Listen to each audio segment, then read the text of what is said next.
उत्तर प्रदेश प्राथमिक शिक्षक संघ सुल्तानपुर द्वारा विद्यालयों को प्रस्तावित मर्जर के विरोध में जिलाधिकारी के प्रतिनिधि एसडीएम सदर को मुख्यमंत्री के नाम एक ज्ञापन सौंपा गया। ज्ञापन देने के लिए जिले भर के शिक्षक एकजुट होकर तिकोनिया पार्क के जिला कार्यालय तक पहुंचे और मर्जर नीति के विरुद्ध विरोध दर्ज कराया। जिलाध्यक्ष दिनेश उपाध्याय ने बताया 50 से कम छात्र संख्या वाले विद्यालय को एक दूसरे से मिलाने की प्रक्रिया से गांव में स्कूलों के बंद होने का खतरा है। इससे गरीब और दूर दराज के बच्चों की शिक्षा बाधित होगी, विशेषकर इससे बालिकाओं की शिक्षा पर गहरा असर पड़ेगा। उन्होंने कहा यह नीति शिक्षा के अधिकार अधिनियम 2009 की भावना के विपरीत है। जिला मंत्री राम आशीष मौर्य ने कहा कि सरकार किसी भी सरकारी प्राथमिक विद्यालय को बंद नहीं कर सकती, फिर भी मनमाने तरीके से निर्णय थोपे जा रहे हैं। यदि यह आदेश वापस नहीं लिया गया तो आंदोलन को और तेज किया जाएगा। पूर्व जिला अध्यक्ष राजेंद्र प्रसाद पांडे ने सभी शिक्षकों से एकजुट होकर इस नीति के विरोध में संघर्ष करने का आह्वान किया है। आपका नाम क्या है और पद क्या है? दिनेश कुमार उपाध्याय, जिलाध्यक्ष उत्तर प्रदेशी प्राथमिक शिक्षक संघ सुल्तानपुर।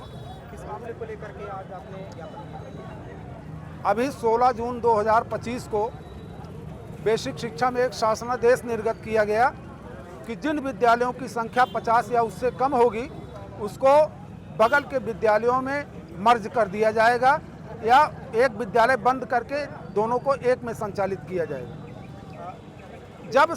हम ये कहना चाहते हैं कि जब आरटीई एक्ट 2009 में स्पष्ट लिखा गया है कि 300 की आबादी पर एक प्राथमिक विद्यालय खोला जाएगा, तो जहाँ की आबादी 300 है वहाँ 50 से ज़्यादा 6 से 14 वर्ष के बच्चे कैसे हो सकते हैं।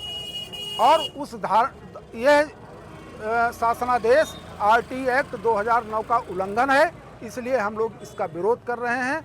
और मैं ये कहना चाहता हूँ स्पष्टता के साथ कि ये सरकार हमारे देश की गरीब जनता के साथ, उनके बच्चों के भविष्य के साथ खिलवाड़ कर रही है, जिसे कि हमारा संगठन उत्तर प्रदेशी प्राथमिक शिक्षक संघ कदापि बर्दाश्त नहीं करेगा। क्या कारण है कि बच्चों की संख्या कम हो रही है विद्यालयों में? आपको मैंने बताया कि आरटीई एक्ट में है 300 पर 300 की आबादी जहां होगी वहां एक विद्यालय रहेगा, और ऐसा नहीं कि ये आज संख्या कम हो गई। 300 की आबादी पर जो 2006 से 2014 के बीच में विद्यालय खोले गए हैं, तो 300 की आबादी पे 40-50 बच्चे ही 614 साल के बीच के होंगे, वहाँ पे 100-200 बच्चे नहीं आ सकते हैं। जब 300 कुल आबादी है उस मजरे की, तो वहाँ पे संख्या आप 100 कैसे कर सकते हैं। तो आबादी, और दूसरा कारण है आबादी कम होने, हमारी छात्र संख्या कम होने का, कि पैसा लेकर के विभागीय अधिकारियों ने बिना पैरामीटर अनधिकृत रूप से मान्यता दी है प्राइवेट विद्यालयों की।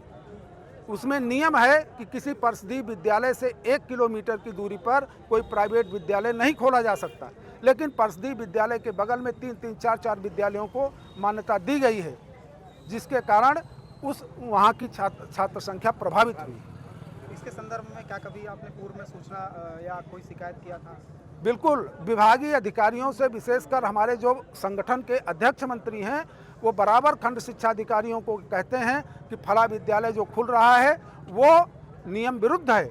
उसके बाद भी बहुत बड़ा रैकेट है इन प्राइवेट स्कूल वालों का। उस रैकेट के प्रभाव में आकर के किसी तरह से उनको अधिकारियों को अनधिकृत लाभ दे करके ऐसे विद्यालय मान्यता प्राप्त करते हैं। बात हमेशा सामने आती है कि जो गुणवत्तापूर्ण शिक्षा है वो प्राथमिक विद्यालयों में और जूनियरों में नहीं मिलती, इस वजह से बच्चों की संख्या कम हो रही है। मैं इसको दावे के साथ कह सकता हूं कि गांव में जो भी प्राइवेट स्कूल खोले गए हैं वहां पर हाई स्कूल इंटर पास अध्यापक शिक्षण कार्य करा रहा है, और हमारे यहाँ बीटीसी, टेट और ट्रेंड टीचर शिक्षा दे रहा है।